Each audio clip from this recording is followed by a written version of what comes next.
तो यहाँ पे ये जो ग्रंथ हम पढ़ने जा रहे हैं वो बहुत ज़रूरी है कि हम क्या पढ़ रहे हैं। एक्चुअली मेरा विचार ये था कि हम सीधे शुरू करें, पर सीधे शुरू करने से पहले we should understand the preface and forward as well as the bhumika and also sorry, yes, so three things are there. So please open to bhumika is introduction,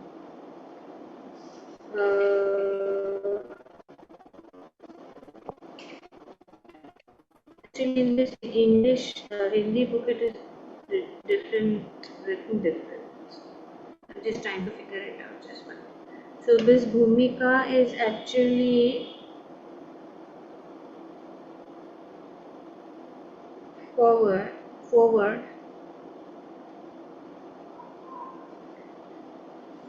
and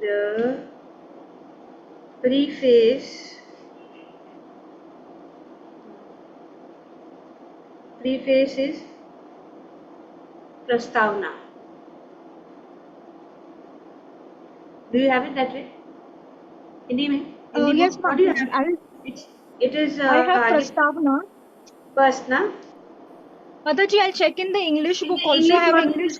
everybody has English book. Don't have to check. Subha, what is there Okay, fine. first? Okay.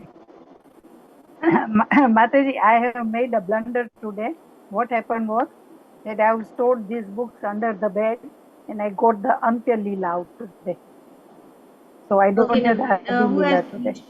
Sorry about that. Mataji, it is first Adi Leela mein dedication, then introduction, then preface, then forward, and then chapter 1.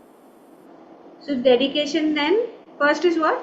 Dedication, then introduction, Okay. then preface, then forward, and then begins the chapter 1. Okay, because here I have it in forward, preface and introduction. Okay. But it is now let's read the prastavna. That is the preface. It's starting with there is no difference between the teachings of Yes. Lord Chaitanya. Yes, Mataji. Correct. That is. Correct. So in the book prastavna. Yes. Yes. There is no difference between the teaching of Lord Chaitanya. I would request you all to please have copies of Chaitanya Charitamrita. I don't know, there was because of God Purnima, the books were being sold in a discounted rate. How many of you have? Nobody has? English And we they're have. studying Chaitanya Charitamrita. English we have, Mataji. English, how many people? I have. No, you have. Who else? I Only two have people Mataji. have. 3.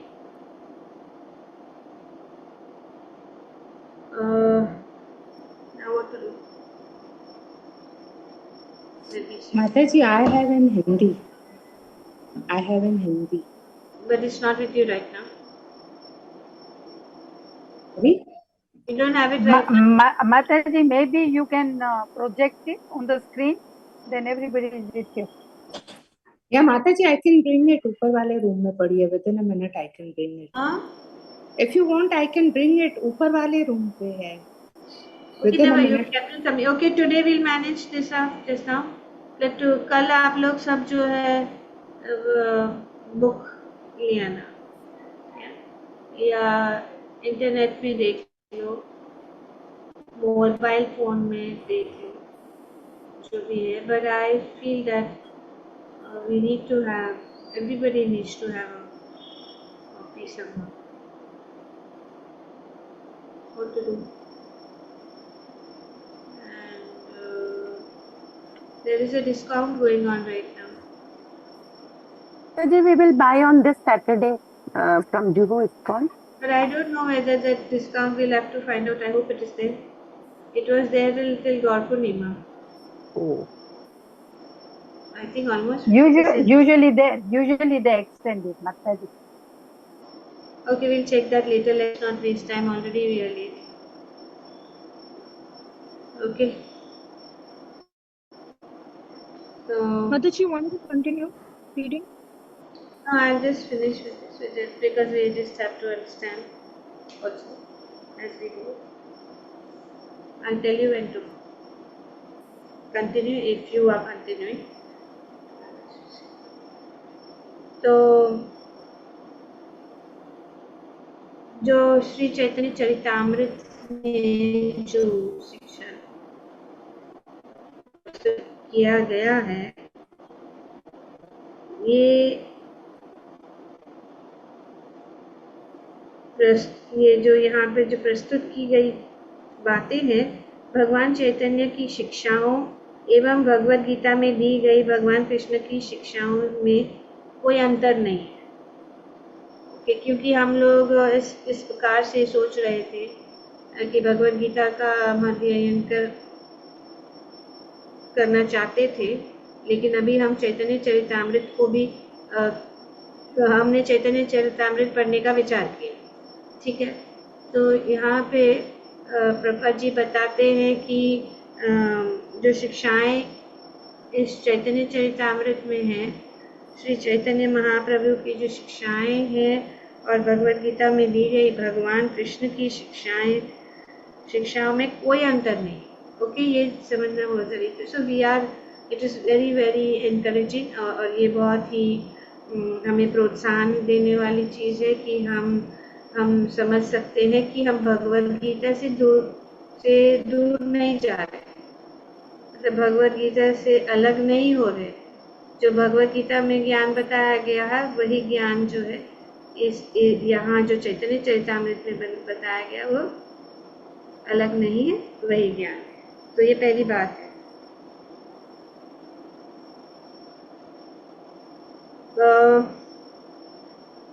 अंतर ये है, अंतर क्या है कि भगवान चैतन्य की शिक्षाएं भगवान कृष्ण की शिक्षाओं के व्यवहारिक प्रदर्शन है। The teaching of Lord Chaitanya are the practical demonstrations of Lord Krishna's teaching. व्यवहारिक प्रदर्शन है।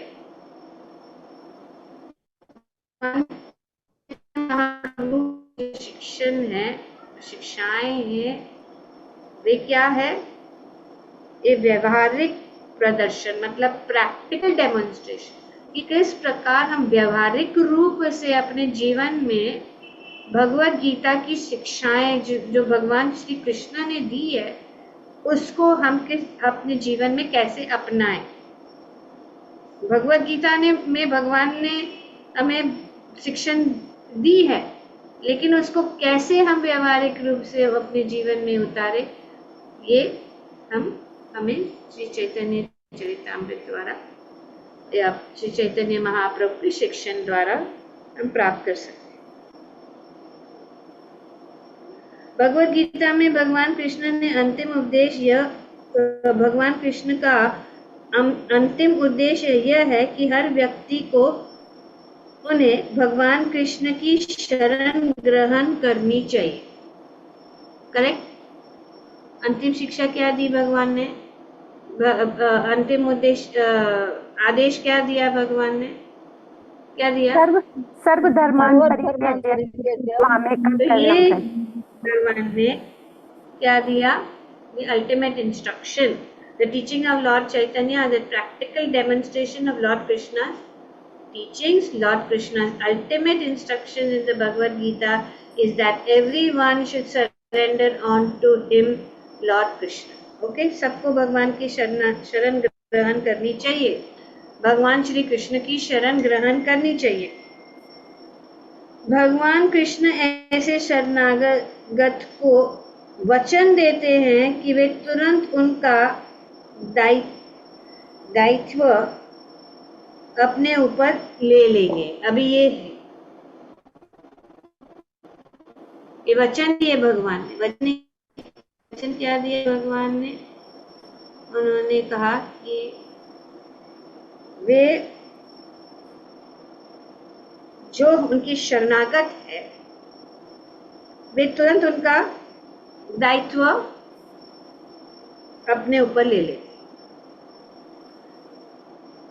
Krishna promises to take immediate charge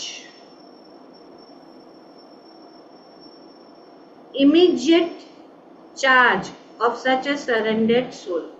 जो शरणागत भक्त है वे वचन देते हैं कि मैं उनका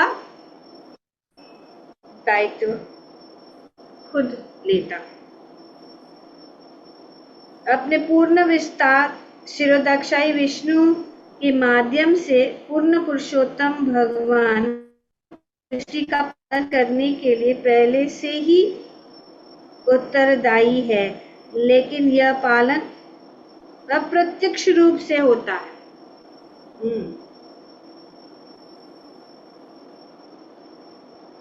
भगवान वैसे भी दायित्व तो लेते ही हैं।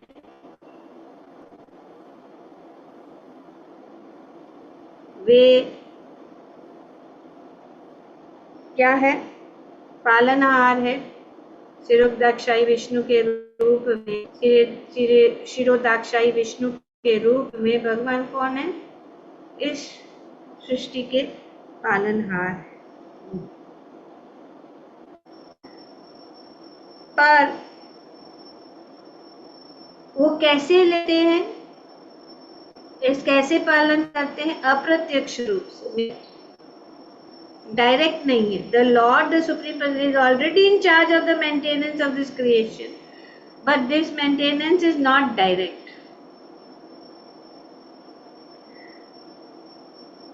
किंतु जब भगवान कहते हैं कि वे अपने शुद्ध भक्तों का दायित्व अपने ऊपर लेते हैं, तब वे वास्तव में प्रत्यक्ष रूप से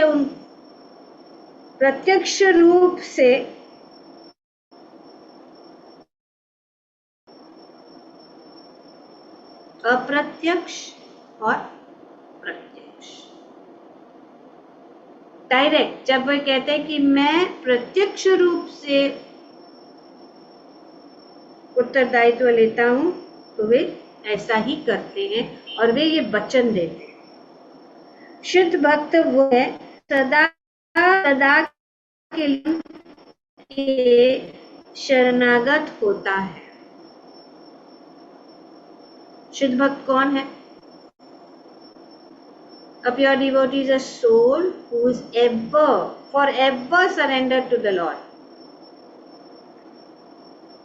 जो सदा सदा के लिए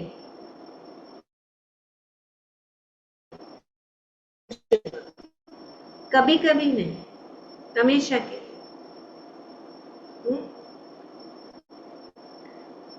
जिस प्रकार एक शिशु अपने माता पिता को शरणागत होता है या एक पशु अपने मालिक को शरणागत। कैसे? क्या उदाहरण दिया सशुभा माता जी? सशुभा माता जी क्या उदाहरण दिया है यहाँ पे?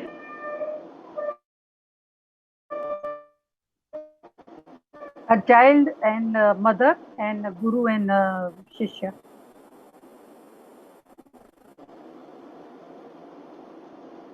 Child and mother, yes, but the other one is pashu. Animal. Swami. Pashu or Swami.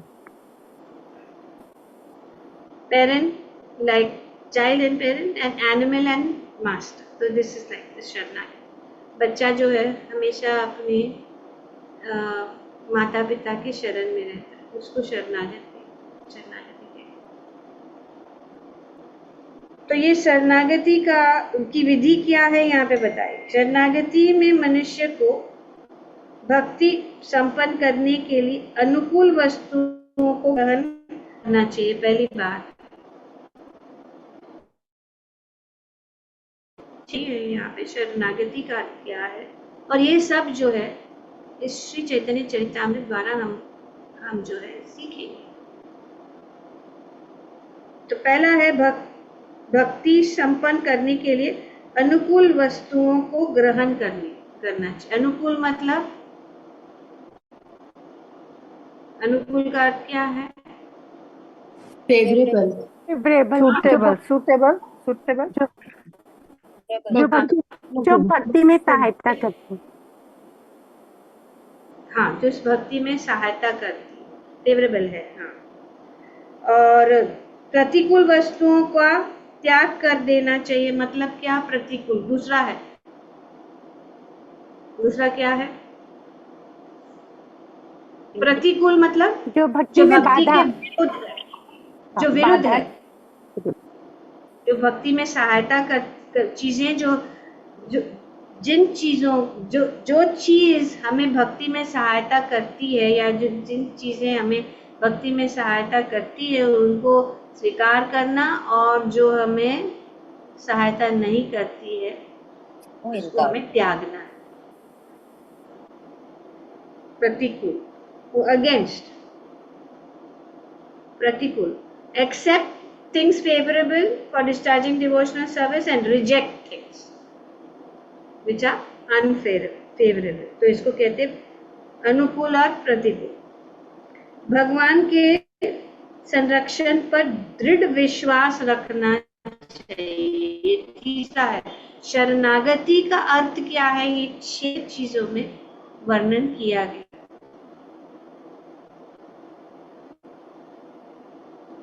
अनुकूल चीजों को स्वीकार करना, प्रतिकूल चीजों को त्यागना, भगवान की सुरक्षा में या भगवान के संरक्षण पर दृढ़ विश्वास रखना चाहिए। चौथा है एकमात्र भगवान की कृपा पर आश्रित रहना चाहिए। भगवान की कृपा पे आश्रित, भगवान की कृपा, भगवान के ऊपर सब कुछ छोड़ देना चाहिए कि हमेशा भगवान जो है उनकी कृपा हमारे ऊपर रहेगा। भगवान की इच्छा से पृथक कोई इच्छा नहीं करनी चाहिए। तो एक तो भगवान की रक्षा, भगवान हमेशा हमारी रक्षा करेंगे। अवश्य रक्षिवे कृष्णा, हम भगवान के ऊपर ही आश्रित रहना है, और हमारी जो इच्छा भगवान की इच्छा से अलग नहीं होनी चाहिए। इसको कहते हैं शरणागत। Have no interest separate from the interest of the Lord. और छठा क्या? अपने आप को सदैव विनीत एवं दीन समझना चाहिए। Always feel oneself meek and humble. These are the 6 surrendering processes. Like there are 9 processes of devotional service, then there are 6 surrendering processes which are mentioned over here. Who's reading?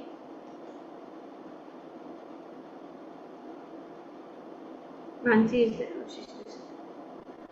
Okay, भगवान चाहते हैं कि मनुष्य इन 6 निर्देशों का पालन करते हुए उनकी शरण में आए, किंतु संसार की अज्ञानी तथा कथित विद्वान इस निर्देशों को ठीक से समझ नहीं पाते और जगत को प्रेरित करते हैं कि वे इनका बहिष्कार करें।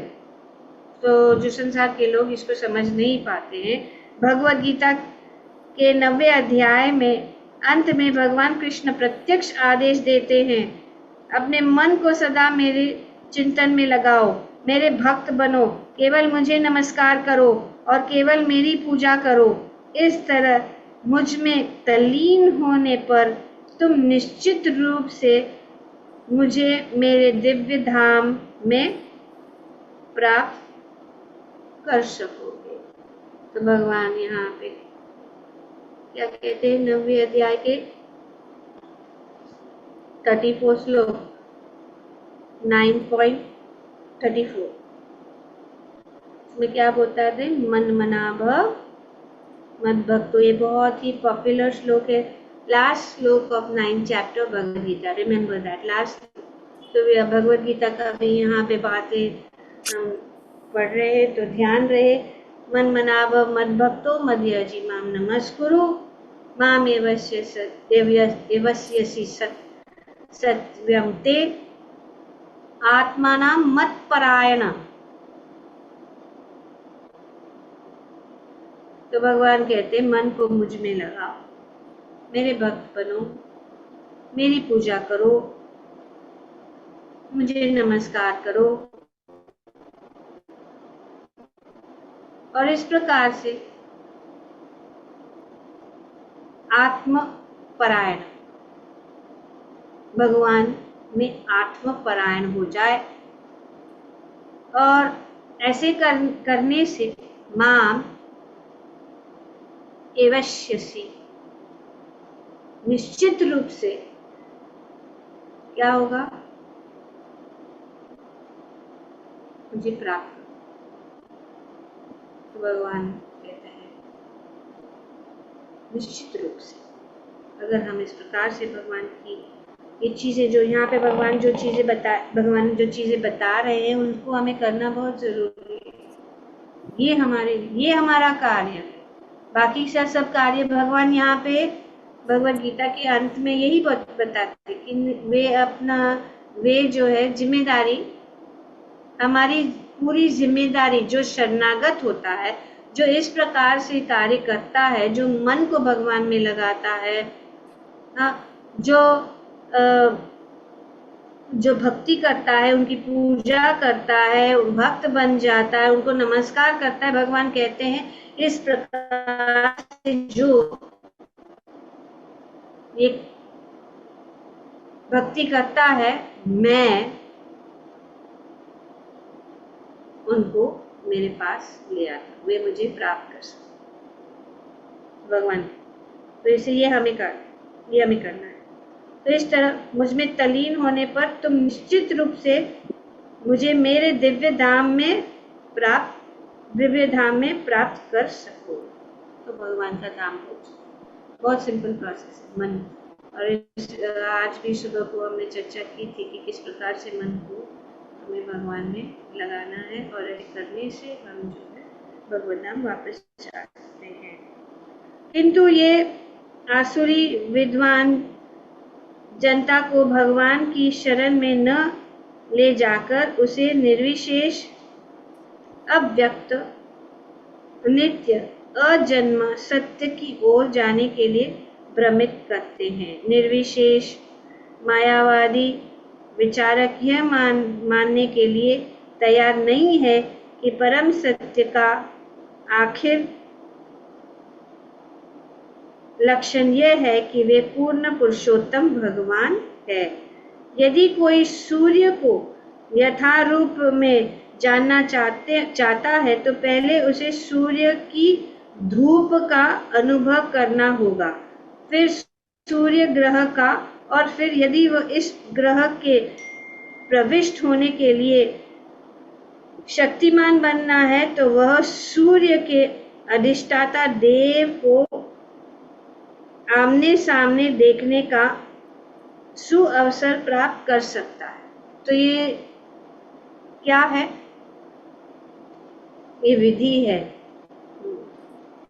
इस सूर्य का उदाहरण यहाँ देख सकते हैं कि अगर सूर्य की, यहाँ पे सूर्य का किरण, सूर्य का धूप, सूर्य को कैसे जान सकते? पहले हम इस धूप को देख के जानते हैं कि ये धूप कहाँ से आ रहा है ना? तो ये धूप कहाँ से आ रहा है हम खोजने की कोशिश करें। जैसे कि हम बंद कमरे में बैठे हैं और ये कमरे में बैठे हैं तो रोशनी आ रही है, रोशनी आ रही है। जैसे कि जय सखी माता जी वहाँ पे खड़ी है, लेकिन कुछ पीछे से रोशनी आ रही है। रोशनी कहाँ से आ रही है वो हम जानना चाहते कि क्यों वहाँ से लाइट आ रहा है। तो उसके बाद में हम जानेंगे हाँ वो उसमें बल्ब है और बल्ब से ये रोशनी आ रही है, पर ये बल्ब में रोशनी कैसी आ रही है, कहाँ से आ रही है। इस प्रकार हम जो है भगवान जब हम आगे बढ़ते जाते हैं तो इस प्रकार से हम भगवान को समझ सकते हैं। तो यदि कोई सूर्य को यथार्थ रूप में जानना चाहता है तो पहले उसे सूर्य की धूप का अनुभव करना होगा, फिर सूर्य ग्रह का, और फिर यदि वो इस ग्रह में प्रविष्ट होने के लिए शक्तिमान बनना है तो वह सूर्य के अधिष्ठाता देव को आमने सामने देखने का सुअवसर प्राप्त कर सकता है। ये मायावादी विचारक अल्पज्ञ के कारण ब्रह्म तेज से आगे नहीं जा पाते, जिसकी तुलना सूर्य की धूप से की जाती है। तो मायावादी जो है वो सूर्य को के धूप, क्योंकि अभी जैसे मैंने बताया कि अभी तो थोड़ा बहुत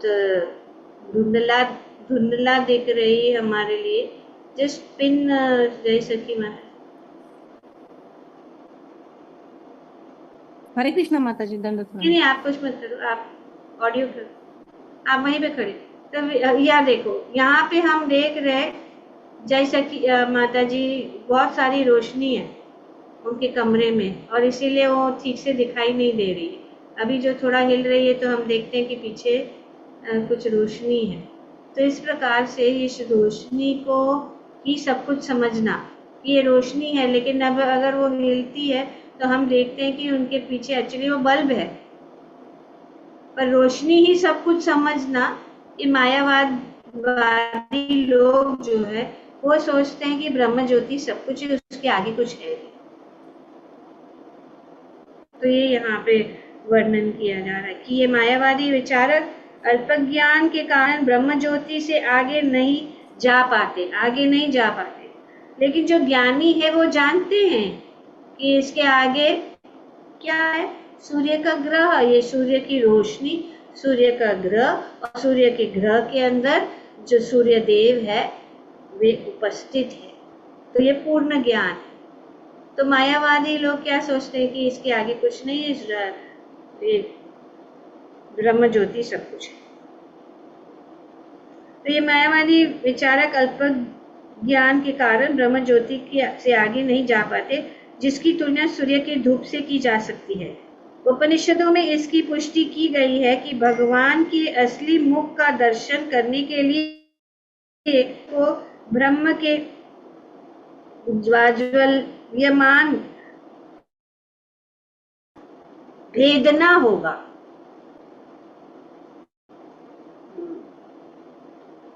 तो हम देख सकते हैं कि उसके आगे उसको लांघना होगा। The Upanishads confirm that one has to penetrate the dazzling effulgence of Brahman before one can see the real face of the Supreme Personality of God. तो अगर बहुत सारा तेज है, वो दिखता नहीं, तो कोई अल्प ज्ञानी है, वो सोचता है उसके आगे कुछ नहीं, लेकिन उसके आगे हमें ज्ञान प्राप्त करना कि हाँ, उसके आगे लाइट का बल्ब है या सूर्य का ग्रह। इसलिए भगवान चैतन्य ब्रजराज के पोष्य पुत्र भगवान कृष्ण की प्रत्यक्ष पूजा की शिक्षा देते हैं। तो इसके लिए भगवान कहते हैं, श्री चैतन्य महाप्रभु यही कहते हैं कि ब्रजराज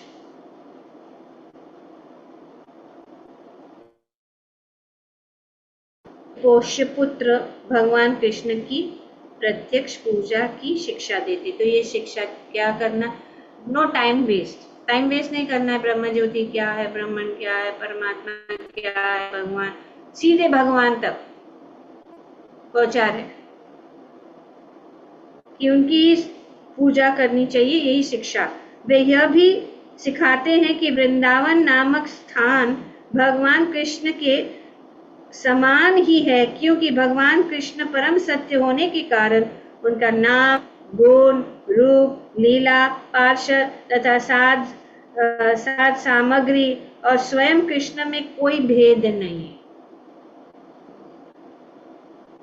क्यों भेद नहीं है? कोई भेद नहीं है क्योंकि भगवान परम पुरुषोत्तम है। परम सत्य है। ओके, तो इसके लिए तो ये परम सत्य कौन है? भगवान कृष्ण। एक ही परम सत्य है और वे है श्री कृष्ण। अगर पूछा जाए कि who is the absolute truth? The absolute truth is Krishna. Lord Krishna is the absolute truth, परम सत्य। और क्योंकि वे परम सत्य है, इसीलिए उनके साथ संबंधित जो भी चीजें हैं उनका नाम, तो जब भगवान का नाम लेते हैं तो भगवान का नाम और भगवान में कोई अंतर नहीं है। भगवान के गुण और भगवान में कोई अंतर नहीं है, भगवान का रूप और भगवान में कोई अंतर नहीं है, भगवान की लीला और भगवान में कोई अंतर नहीं है, और सभी चीज जो भगवान। तो जब हम भगवान का नाम, भगवान की लीला, भगवान के गुणों की चर्चा करते हैं या सुनते हैं, तो हम भगवान के साथ हमारा जो है संपर्क हो जाता है, भगवान उसमें उपस्थित है। तो जब हम भगवान की कथा, भगवान का गुणगान करते हैं तो भगवान उसमें उपस्थित है। तो इसीलिए कली काले नाम रूपे कृष्ण अवतार, भगवान अवतारित है अपने नामों के रूप में। क्योंकि वो क्यों, कैसे? क्योंकि वे परम सत्य है, और क्योंकि वे परम सत्य है, उनके साथ जो कुछ भी चीजें हैं, जिस चीजों के साथ हमारा संपर्क होता है, चाहे वो उनके गुणों का वर्णन कर रहे हैं, चाहे उनका नाम ले रहे, क्या उनके धाम है, क्या उनके साथ संबंधित जो कुछ भी चीजें हैं, उनकी लीलाएं, वे भगवान से भिन्न नहीं है, स्वयं भगवान ही है। तो भगवान की यह परम प्रकृति है। भगवान चैतन्य यह भी सिखलाते हैं कि पूर्णता के सर्वोच्च स्तर पर विधि व्रज की सुंदरियों द्वारा अपनाई गई विधि है। कि क्या है? कौन सी विधि? Please mark this thing, very important. भगवान चैतन्य यह सिखलाते हैं कि पूर्णता के सर्वोच्च स्तर पर पूजा की सर्वोच्च विधि, 2 वर्ड्स आ रहे, सर्वोच्च स्तर और सर्वोच्च विधि। पूजा की पूर्णता की सर्वोच्च स्तर पर पूजा की विधि, सर्वोच्च विधि ब्रज की सुनियों द्वारा अपनाई गई विधि है। तो भगवान श्री कृष्ण की पूजा कैसे? ब्रज की सुंदरियों द्वारा अपनाई गई विधि। जिस प्रकार ब्रज की गोपियों ने भगवान की पूजा की, जिस प्रकार से ब्रज की गोपियों का जो प्रेम, भगवत प्रेम और भगवान के प्रति जो भक्ति है, उस विधि सबसे ऊंचा विधि है, उससे ऊंचा कोई विधि नहीं है। पूजा की सबसे ऊंचा। ये सुंदरियां, गोपियां किसी भौतिक या आध्यात्मिक लाभ के उद्देश्य से रहित होकर कृष्ण से मात्र प्रेम करती थी। तो इसलिए श्री चैतन्य महाप्रभु का यही एक शिक्षण है, प्रेम पुमर्थो महान। किसकी? ब्रज की गोपियों का जो प्रेम है, सबसे ऊंचा प्रेम है, सबसे शुद्ध प्रेम। उनको किसी भौतिक या आध्यात्मिक लाभ के उद्देश्य से रहित प्रेम, निष्काम भाव, कोई अन्य अभिलाषित शून्य। कोई अभिलाषा नहीं, सिर्फ प्रेम, भगवान से प्रेम और कुछ भी नहीं। भगवान चैतन्य यह भी सिखाते हैं कि श्रीमद् भागवत दिव्य ज्ञान की निम्नलिखित कथा है और मनुष्य जीवन का चरम लक्ष्य पूर्ण पुरुषोत्तम भगवान श्री कृष्ण के प्रति अनन्य प्रेम विकसित है। तो ये श्री चैतन्य महाप्रभु, मनुष्य जीवन का चरम लक्ष्य क्या है? श्री चैतन्य महाप्रभु हमें शिक्षण है और हम सीखेंगे। शिक्षण क्या है? कि पूर्ण पुरुषोत्तम भगवान श्री कृष्ण के प्रति अनन्य प्रेम, अनन्य, Prabhupada translates that as unalloyed love. अनन्य नहीं, alloyed means mixed, and unalloyed with no mixture, pure love. भगवान चैतन्य की शिक्षाएं सांख्य योग के आदि प्रवर्तन भगवान कपिल द्वारा दी गई शिक्षाओं के समान है। तो फिर से हमने ऑलरेडी तीसरे स्कंद में भगवान कपिल मुनि के शिक्षणों को हमने सुना, ये सांख्य योग। तो भगवान कपिल के शिक्षण के जैसे ही है श्री चैतन्य महाप्रभु की शिक्षण और कपिल द्वारा दी गई शिक्षण के समान ही है। श्री चैतन्य महाप्रभु के शिक्षण कपिल भगवान के जो सांख्य योग का जो उन्होंने शिक्षण दिया है श्रीमद् भागवत में और भगवद गीता में जो भगवान श्री कृष्ण ने शिक्षण दिया है, श्री चैतन्य महाप्रभु का ये शिक्षण उनके ही समान है, उनसे भिन्न नहीं। ये जानना बहुत जरूरी है। यह प्रामाणिक योग पद्धति भगवान के दिव्य रूप का ध्यान करने की शिक्षा देती है। किसी शून्य या निराकार का ध्यान करने का प्रश्न ही नहीं उठता। तो श्री कपिल मुनि ने दिया ज्ञान और कृष्ण ने जो दिया है वो क्या है? भगवान श्री कृष्ण का साकार रूप, निर्विशेष निराकार नहीं। जब योगासन के अभ्यास के बिना ही भगवान विष्णु के दिव्य रूप का ध्यान किया जाता है, तब ऐसा ध्यान पूर्ण समाधि कहलाता है। तो जब योगासन क्या है? ध्यान किसके ऊपर? भगवान विष्णु के दिव्य रूप का ध्यान। तब ऐसा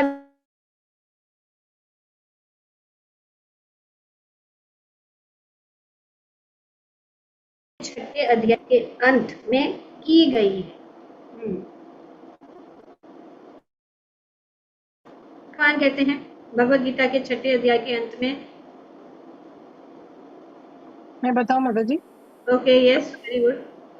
योगी नामापि सर्वेषां मद्गतेनान्तरात्मना श्रद्धावान भजते यो मां समे युक्तो तमो मतः। तो ये भगवान योगी नाम अपि सर्वेषां मद्गतेन अंतरात्मना, तो सभी योगियों में से कौन श्रेष्ठ है? जो मेरी पूजा करे। ये भगवान ने भगवद गीता में छठे अध्याय के अंतिम श्लोक 47 में बताया। भगवान कृष्ण कहते हैं कि सभी योगियों में से सर्वोत्तम योगी वह है जो अपने हृदय में अंतरात्मनः, अपने हृदय में निरंतर भगवान का ध्यान प्रेम तथा भक्ति के साथ करता है। मद्गतेन अंतरात्मना, जो मेरी ध्यान अपने हृदय से करता है। भगवान चैतन्य ने जन समूह को अचिंत्य भेदाभेद तत्व रूपी सांख्य दर्शन के आधार पर, जिसमें परमेश्वर को उनकी सृष्टि से एक ही साथ एक और भिन्न माना जाता है। तो अचिंत्य भेद आभेद, भेद और अभेद, भेद भी है और भेद, अभेद मतलब कोई भेद नहीं है और भेद भी है। तो अचिंत्य भेदाभेद मतलब क्या है? परमेश्वर को उनकी सृष्टि से एक ही साथ, एक सृष्टि के साथ एक, he is simultaneously one and different from his creation। तो यहाँ पे उनकी सृष्टि के साथ एक ही साथ एक और भिन्न माना जाता है। उपदेश दिया कि इस दर्शन का अभ्यास करने के लिए भगवान के पवित्र नाम का जप एवं कीर्तन करना वही सबसे व्यावहारिक विधि है। सबसे प्रैक्टिकल क्या है? प्रैक्टिकल विधि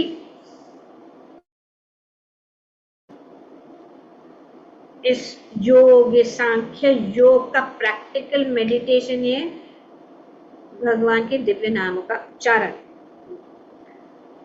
एवं कीर्तन। तो उपदेश दिया कि इस दर्शन, कौन सा दर्शन? सांख्य दर्शन का अभ्यास करने के लिए भगवान के पवित्र नाम का जप एवं कीर्तन करना वही सबसे व्यावहारिक विधि है। उन्होंने शिक्षा दी कि भगवान का पवित्र नाम भगवान का शब्द अवतार है और चूंकि भगवान परम पूर्ण है, अतएव उनके पवित्र नाम एवं उनके दिव्य स्वरूप में कोई भेद नहीं। तो ये हम जान चुके हैं कि भगवान का नाम और भगवान में कोई अंतर नहीं है, वो एक ही है, उसमें कोई अंतर नहीं है। ये उनके भगवान के शुद्ध शब्द अवतार है। भगवान का नाम क्या है? भगवान का शब्द अवतार। भगवान का नाम क्या है? भगवान का शब्द अवतार है। भगवान अपने दिव्य नामों में उपस्थित है। हरे कृष्णा कृष्णा कृष्णा हरे हरे, हरे राम राम राम हरे हरे। और ये शिक्षण भगवान श्री चैतन्य महाप्रभु ने दिया, ये उनमें कोई भी। इस प्रकार भगवान का पवित्र नाम के जप के माध्यम से मनुष्य परमात्मा का प्रत्यक्ष सानिध्य प्राप्त कर सकता है। तो इसका लाभ क्या है? क्योंकि भगवान है, तो जब भगवान का पवित्र नाम का जप हम करते हैं तो मनुष्य परमेश्वर का प्रत्यक्ष सानिध्य प्राप्त कर सकते। ये विधि है, टाइम नहीं वेस्ट करना। भगवान को देखना चाहते हैं आमने सामने,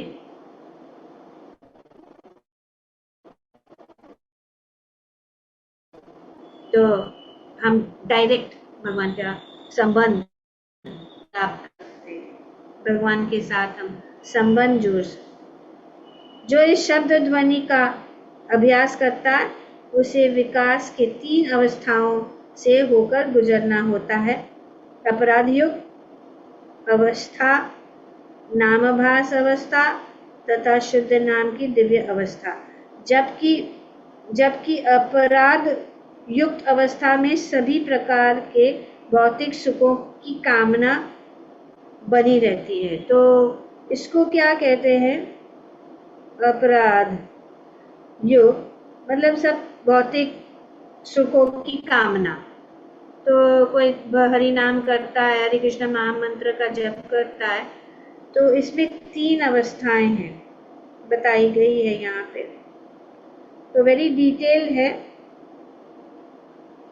उसे विकास की 3 अवस्थाओं से होकर गुजरना पड़ता है। तो हम एक्चुअली यही स्तर में है, थोड़ा नाम आभास भी है, लेकिन ये अपराध युक्त है क्योंकि हमारी भौतिक इच्छा है, सुख की इच्छा है, हम सुख चाहते हैं, इसके लिए हरे कृष्ण महामंत्र का जाप करते हैं या भगवान का नाम लेते हैं ताकि हम सुख चाहते हैं।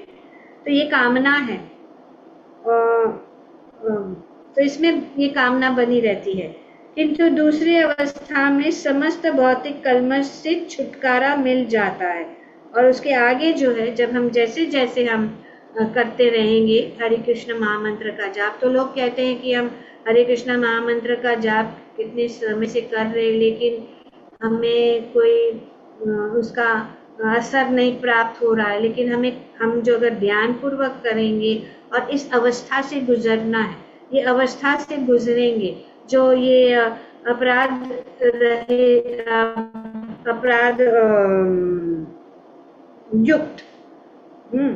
अपराध युक्त अवस्था जो है, उससे हम गुजरेंगे धीरे धीरे धैर्य रखकर, तो हम जो है धीरे धीरे दूसरे स्तर पे आ जाएंगे, उसको कहते नामवास अवस्था। और उसमें जो है क्या होगा, समस्त भौतिक कल्मश से छुटकारा मिल जाता है। जब मनुष्य दिव्य अवस्था के स्तर स्थित हो जाता है, तो वह सर्वाधिक वांछित पद प्राप्त करता है, भगवत प्रेम की अवस्था।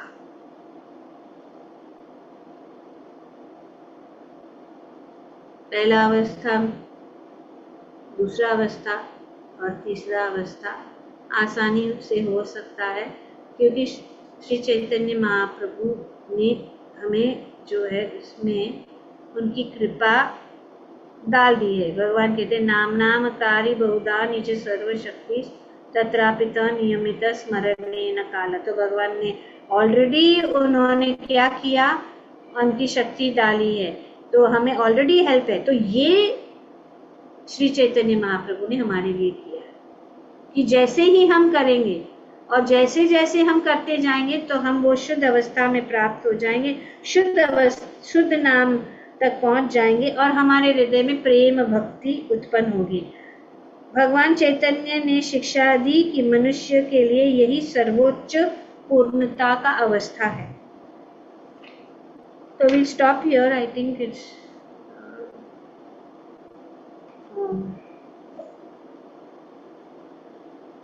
तो आज हमने पढ़ा कि पहला श्री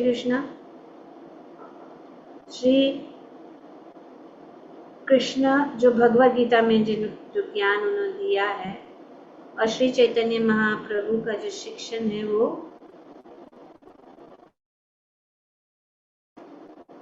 समान, उनमें कोई अंतर नहीं। दूसरा है जो सांख्य योग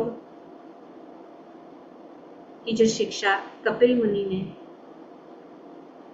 श्रीमद् भागवतम में दिया है, और श्री चैतन्य महाप्रभु का जो शिक्षण है, भिन्न नहीं। जीवन का सर्वोच्च सिद्धि प्राप्त करने के लिए हमें भगवान श्री कृष्ण की शरण ग्रहण करनी चाहिए।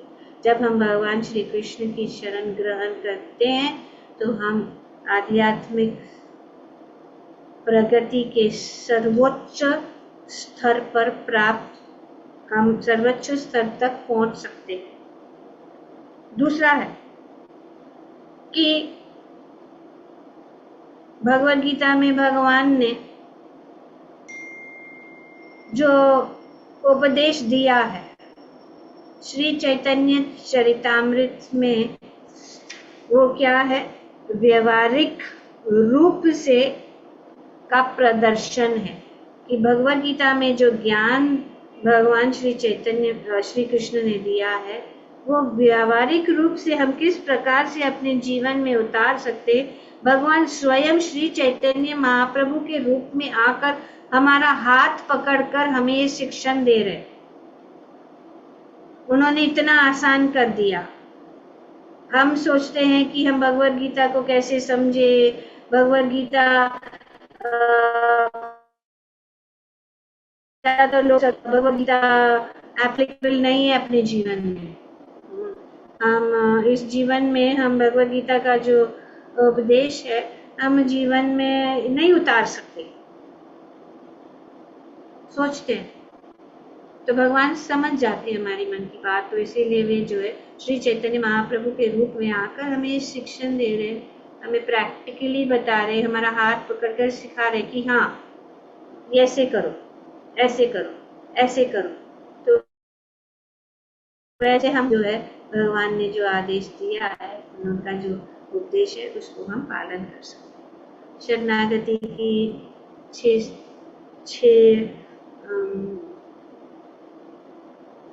विधि है, या यहाँ पे बताया गया है कि वे प्रत्यक्ष रूप से ऐसा कहते हैं। तो ये क्या है, शरणागति का कैसे करनी चाहिए, या उनका प्रोसेस क्या है, शरणागति का प्रोसेस, विधि क्या है। पहला है क्या है, अनुकूल अनुकूल जो वस्तु अतिकुल है वो एक्सेप्ट करना है, प्रतिकूल है वो रिजेक्ट करना है। तो अनुकूल और प्रतिकूल, वेरी इजी, इतना तो फिर भगवान थर्ड है माता जी, भगवान पर दृढ़ विश्वास करना। हाँ, पूर्ण रूप से शरणागति होना। ओके, भगवान पे आश्रित होना, दैट्स नंबर 4। हाँ। दूसरा है, first is accept things favourable for discharging devotional service, second is reject things unfavourable, always believe firmly in the lord's protection, अविश्य रक्षिबे कृष्णा, इसमें दृढ़ विश्वास होना चाहिए, आश्रित होना चाहिए भगवान की कृपा के लिए। भगवान की कृपा प्राप्त करने के लिए हम हमेशा जो है, भगवान की कृपा हमारे ऊपर हमेशा रहे, हाँ, कि हम उनकी कृपा के ऊपर ही निर्भर है, उनके कृपा के बिना हम कुछ नहीं कर सकते। Always believe, feel exclusively dependent on the mercy of the Lord, उनके ऊपर आश्रित, भगवान की कृपा के ऊपर ही आश्रित रहना। 5वां, Our interest should be same as the Lord's interest. हाँ, भगवान की इच्छा ही हमारी इच्छा मानकर हमें चलना है, जो भगवान की इच्छा, उन इच्छा के अनुसार हमें चलना है। और 5वां, ठीक है माता जी, अपने को वीक एंड हम्बल समझना। यस, 6ठा हुआ ये, तो सदैव विनीत एवं दीन समझना। Meek and humble. तो भगवान का संपर्क हम किस प्रकार से प्राप्त कर सकते हैं?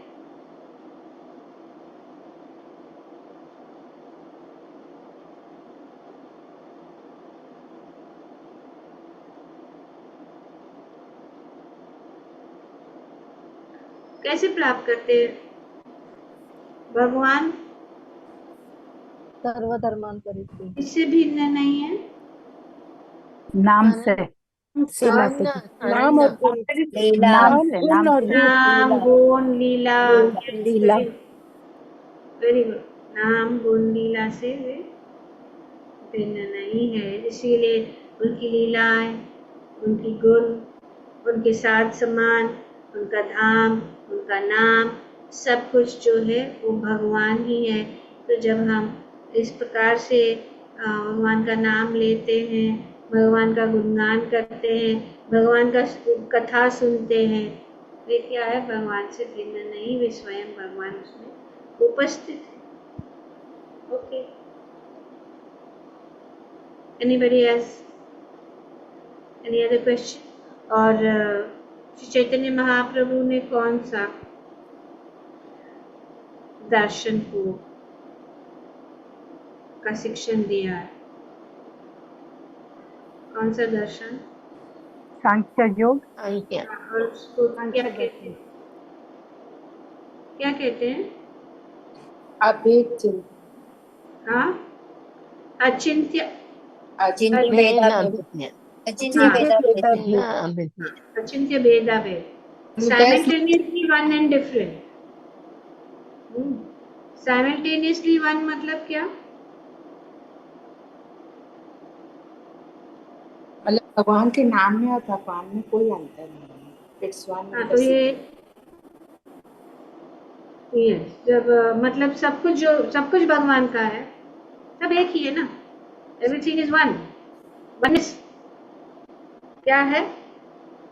One with and different from his creation. तो ये भगवान की ये शक्ति, मतलब भगवान की ये जो सृष्टि है, ये भी भगवान है। तो ये जो बोलते हैं कि सब कुछ भगवान है, तो ये सब कुछ जितनी भी चीजें सृष्टि में है वो भगवान का ही है, लेकिन वे इनसे भी अलग भी है, वे अपने धाम में भी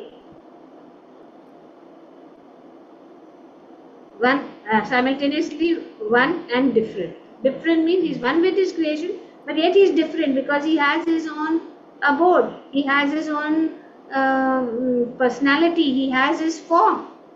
He's not formless.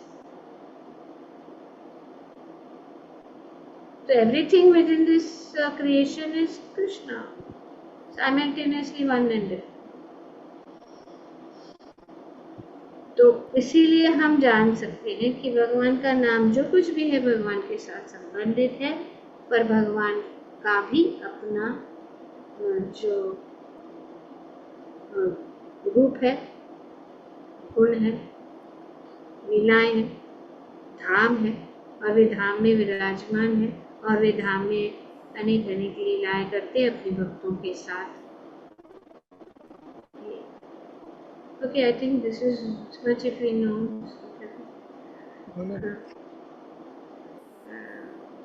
Where did we start? Any questions? Tomorrow